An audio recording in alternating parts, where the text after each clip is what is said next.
只要简单的一支智慧型手机搭配摄影这样的活动，你就能对正念有更深刻的认识哦。为什么会这么说呢？摄影就是正念的一种非正式练习。接下来啊，我就和大家分享几张我在录影前拍摄的照片，借由这些照片的分享，让你们知道我在说什么。咦，大家有没有发现字幕不见了？放心啦，它只是躲起来。用电脑看的朋友，可点右下角的方框图示，字幕就会跳出来。手机则点一下右上角，选 CC 就搞定咯。首先是这一张，我们可以看到画面中啊，旁边的房子都因为拆除，所以已经变成停车场了。但中间其实有一栋小小的房子，很有趣，它还留存在那边。那房子上面呢，还长了一棵大树，所以我经过的时候，我就观察到，哇，这感觉跟捧花好像哦，所以我就把它拍下来，像城市中的一个绿意捧花这种感觉。再来，我们可以看到这一张，在台北市啊，其实是一个寸土寸金的地方啊，我们很难看到这种破旧啊、废弃的房子。那刚好我经过的路上就遇到这样的一个场景，你可以看到这个房子已经年久失修，甚至不能让我们进入了。所以我在拍摄的过程中，其实带了一些铁丝网的前景，暗示着这个不能再往前靠近的那种感觉。再来，我再跟大家分享另外一张照片，这张照片也很有趣。我们可以看到这个大楼的那个楼梯间啊，在外墙攀爬满了藤蔓植物啊。那我们其实啊，常常说，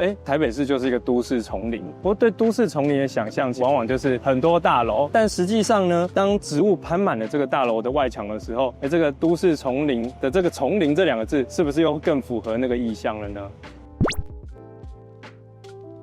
今天想要跟大家聊摄影这件事情，和大家分享我到底怎么喜欢上摄影的。但是在大四那年啦，我买了人生第一台单眼相机。那时候因为我养了很多鱼，想要透过相机去把这些鱼之美好的样子把它记录下来，所以就用当时做家教打工的钱去买了一台单眼相机。但我一直到住院医师时期，才开始觉得说，其实我那个拍照的能力好像都没有很明显的增进。很多时候在那旅行中当下的感觉，我都没有办法运用我手上这个机器去把它呈现出来，所以我那时候就开始认真的去找老师，也开始上课，开始学习摄影，一直到现在啦。其实摄影也算是我一个就算很忙也没有办法完全割舍掉的兴趣。像今年7月我就买了一台相机，当做送给自己的小礼物，就是这一台。刚刚在和大家分享的那几张就是透过它来拍出来的。那我不知道你们大家是不是也有一个兴趣是你无法放弃的呢？欢迎大家底下留言告诉我。我们先来谈谈正念好了。今天其实要谈的是摄影和正念之间的关系。如果你之前有看过我跟姚医师录的那一部正念减压的影片，我相信你对正念大致上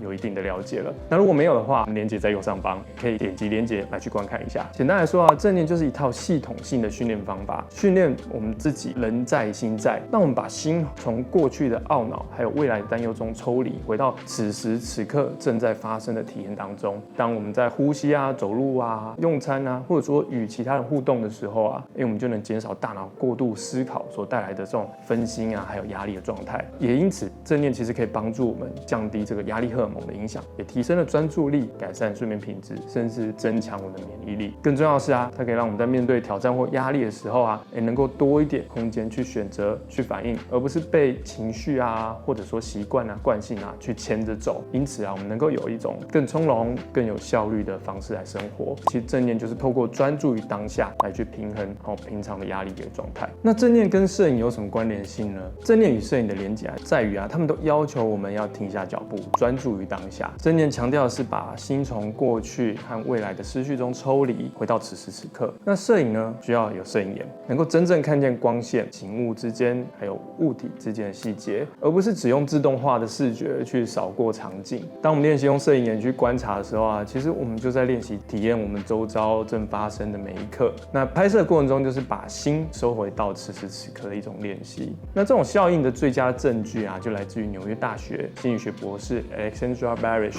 领导的一个实验。他让受试者参观虚拟伊朗，有的人可以拿相机或手机来去点击荧幕拍下他们想要的作品，那另外一些人则没有这个选项。结果就显示能够拍照的那些人相较之下，他们拥有更高、更清晰的视觉记忆，还有更高的艺术评价，甚至情绪也更为正向。这代表摄影的确能够强化我们专注与感受力，正是正念练习在日常中有具体展现的一个方式。我们可以透过正念的方式拍摄照片，打开我们的摄影眼，创造出更有意义、真实的影像，真实的反映出我们的独特视角。接下来我们来谈谈摄影到底有什么样的治疗效果。摄影不只是日常兴趣活动啦，其实它在临床上也是艺术治疗重要的形式之一哦。和绘画啊或雕塑啊，这些相比，其实摄影的门槛相对低了很多，只要有手机或相机就能够参与这样的活动。因此啊，它成为一个最容易被接受的一个治疗的一个方式。它的核心作用在于透过拍摄和观看照片，就可以帮助我们个案表达出他难以用言语说出来的感受，探索他自我形象还有内在的经验。同时啊，在这个摄影的过程中，他可以获得专注和安定感。按下快门那一瞬间，其实就像一种正念练习，让人能够全神专注于当下，同时也释放那个压力与情绪。正如摄影治疗大师Judy Weiser 他所强调的，照片的意义其实来自于观看者内心对真实的投射。关键其实不在于照片使用了什么技巧，或者拍摄者的用意，而在于它唤起了我们什么样的感受、想法或者回忆。所以他在治疗的过程中他认为个案们拍下的照片可以成为他们心理状态的具体象征，用影像来代表心里的一些隐喻或者自我想法，让一些很难被言语说清楚的感觉被其他人理解，同时看见。那因此临床实务上，其实摄影被广泛运用于忧郁、焦虑、创伤复原、自我认同发展，甚至是在失智或中风等复健领域也有它的角色。它既能提供一个安全的情绪出口，也能够帮助个案以间接的方式去碰触一些困难的经验，或者是透过影像去引发一些回忆和情感连接。摄影不仅是一种创作啦，更是一种促进心理健康与人际连接的有效治疗工具哦。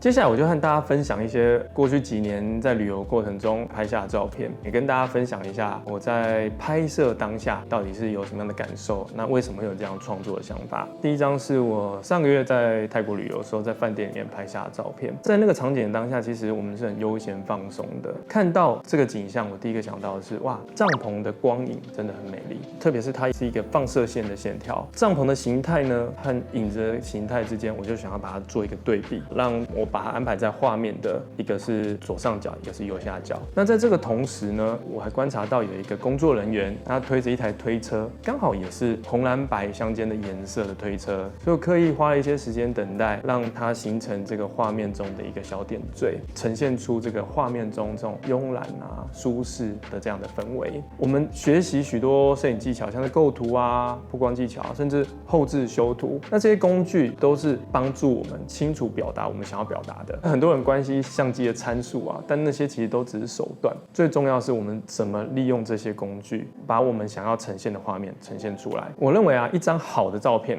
应该要能够说出一个故事。我们应该要先觉察当下的感受，再决定如何透过后置构图或者曝光，让重点更加突出，让观看者理解我想要表达的想法。拍照的时候缺乏觉察，其实我们是很难找到方向的。无论是拍摄街景、人像还是风景，其实摄影的核心始终在于专注于当下，透过影像把心里的感受真实的呈现出来。想看完整影片，别忘了加入我们频道会员，也记得按下订阅、按赞和分享，还有加入初日医学官方的 LINE，获得更多健康资讯哦。下次影片再见，拜拜。